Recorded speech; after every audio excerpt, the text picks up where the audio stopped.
చేతికి మట్టి అంటకుండా పెరిగిన ఏపీ మంత్రి లోకేష్ ఇయాల చీపురు పట్టి ఊడ్చిండు. మంగళగిరిలో ఉన్న ఏకో పార్కుల స్వచ్ఛాంధ్ర కార్యక్రమం జరిగితే అక్కడికి పోయిండు లోకేష్. ఆ పార్కుల పని చేసేటోళ్ళతో కలిసి మాట్లాడటానికి మంత్రి సార్ కూడా చీపురు పట్టిండు. ఎంతైనా సీఎం కొడుకుగా పెరిగినోడాయే, ఇట్లా ఆకులు అలములు ఊడ్చిన అనుభవం లేనోడాయే.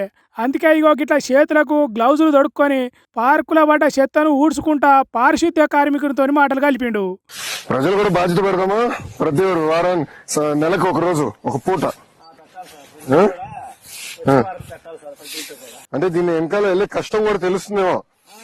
అప్పుడు ఎవరు రోడ్ల పైన ఎవరు చెత్త పారిశుద్ధ్య కార్మికులు ఎదుర్కొన్న కష్టాలు ఏంటని తెలుసుకుని రోడ్డు పైన ఓడేవారు. ఎప్పటికీ మీరే ఊడ్చుడు కాదు, అప్పుడప్పుడు ప్రజలు కూడా ఊడ్చేటట్టు చేస్తే ఎక్కడ పడితే అక్కడ చెత్త చేసుడు ఆపుతారు. నెలకు ఒక్కసారైనా జనంతో ఊడిపించే పని చేద్దామా అని అడుగుతున్నాడు. ఇట్లా పార్కుకు పోయిన మంత్రి సాబ్ కార్మికులతో కూర్చొని మాట్లాడిండు.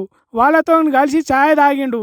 అంతేకాదు పార్కుకు వచ్చిన చిన్న పిల్లలతో పరాశకం ఆడిండు. జనం చేతుల చెయ్యేసి మాట్లాడిండు. అంత మంచిగానే ఉన్నది కానీ మరి మంత్రి సార్ వచ్చేంత వరకు పార్కులో ఇంతగానం చెత్త ఎందుకున్నదో, సార్ వచ్చినాకనే ఊడుస్తాం అనుకున్నారో కార్మికులు, లేకుంటే ఊడ్చిన పార్కులనే చెత్తేసి మళ్ళా మంత్రి సార్ ఊడ్చేటట్టు చేసిండ్రో మనకు తెలియదు కానీ మొత్తానికి చెల్లా చెదురుగా పడ్డ చెత్తను ఒక్క దగ్గరికి ఊడ్చిండు లోకేష్ సారు. ఊడ్చిన చెత్తను కుండీలకే ఎత్తిండు.